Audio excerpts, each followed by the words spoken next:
8 minus 1 gives us 7. And inside this parenthesis, we have 1 minus 8, which equals negative 7.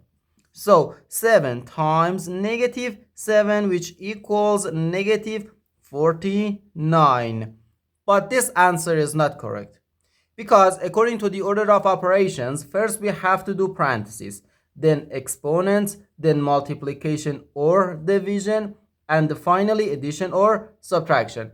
Remember that multiplication and division have equal priority and we have to work from left to right. And the same applies to addition and subtraction.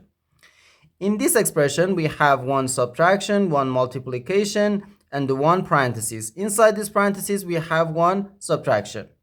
According to the PEMDAS, first we have to do parentheses, then multiplication, and finally this subtraction. If we do this subtraction before this multiplication or this parenthesis, it is wrong.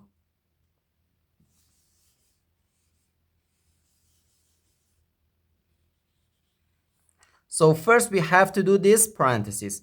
Inside this parenthesis, we have 1 minus 8, which equals negative 7. So 8 minus 1 times negative 7. Now we have one subtraction and one multiplication. According to the PEMDAS, multiplication has higher priority than subtraction because multiplication comes before subtraction. Okay, so now first we have to do this multiplication. Negative 1 times negative 7 gives us positive 7. So 8 plus 7, which equals 15. And this is our final answer to this problem. The correct answer is 15.